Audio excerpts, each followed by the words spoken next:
మన రక్షకుడైన యేసుక్రీస్తు నామంలో అందరికీ వందనాలండి. ఈరోజు దేవుని మాటలు యెహోషువ గ్రంథము 23వ అధ్యాయము 8వ వచనము. మీరు నేటి వరకు చేసినట్లు మీ దేవుడైన యెహోవాను హత్తుకొని ఉండవలెను. ప్రియమైన దేవుని బిడ్డలారా, మనం ఎవరిని హత్తుకొని జీవించాలి?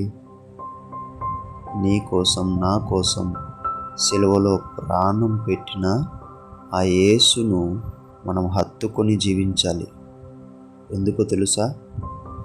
నీవు అనారోగ్యంలో ఉన్నప్పుడు ఆయనే నిన్ను స్వస్థపరిచేది. నీవు ఒంటరిగా ఏడుస్తున్నప్పుడు ఆయనే నిన్ను ఓదార్చాల్సింది. నీ మీదికి అనేక మాటలు, అనేక నిందలు, అనేక అవమానాలు వచ్చినప్పుడు వాటి నుంచి నిన్ను తప్పించేది ఆయనే. నిన్ను, నీ కుటుంబాన్ని చిరకాలం పోషించేది ఆయనే. నరకానికి పాత్రుడవైన మనము ఆయన కృప ద్వారా పరలోక మార్గం వైపు మన ఆత్మలను త్రిప్పాడు ఆయనే. అందుకే ఆయనను హత్తుకొని జీవించాల. దేవుని బిడ్డలారా, ఈ లోకంలో మనం ఎవరిని హత్తుకొని జీవించినా ఒకానొక రోజు మనల్ని విడిచిపెట్టేసి వెళ్ళిపోతారు. అప్పుడు ఎంతగానో ఇబ్బంది పడతాం, ఏడుస్తాం, కానీ వాళ్ళు రారు.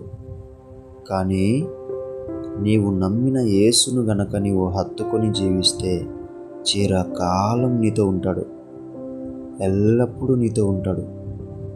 బాధైనా నీతోనే ఉంటాడు, సంతోషమైనా నీతోనే ఉంటాడు. నీవు ఉల్లసించినా కూడా నీతోనే ఉంటాడు. అందుకే దేవుని బిడ్డలారా, మనుషులను హత్తుకోకుండా, లోక ఆశలను హత్తుకోకుండా యేసును హత్తుకొని జీవించాలని ఇన్ని రోజులు మీరు ఎలాగైతే ఆయనను హత్తుకొని జీవించారో అదేవిధంగా కొనసాగిస్తూ ఇంకా ఎక్కువగా హత్తుకొని ఆయన గురించి తెలుసుకుంటూ జీవించాలని దేవుని పేట మనవి చేసుకుంటున్నాను. దేవుడి మాటలను దీవించునుగాక. ప్రార్థిద్దాం. యేసయ్యా, మీకు వందనాలు నాయనా.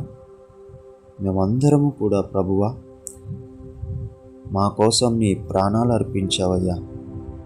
మేమందరం నిన్ను మాత్రమే హత్తుకొని జీవించే బిడ్డలాగా మాకు మనస్సునివ్వమని, ప్రతి విషయంలో నిన్ను హత్తుకొని జీవించులాగున మాకు గొప్ప కృపగల మనసును, దయగల మనసును అనుగ్రహించమని యేసు నామమున నిన్ను హత్తుకొని నీతో పాటి అనేక విషయాలు తెలుసుకుంటూ మేము జీవించులాగున సహాయం చేయమని యేసు నామమును ప్రార్థిస్తున్నాం తండ్రి. ఆమేన్.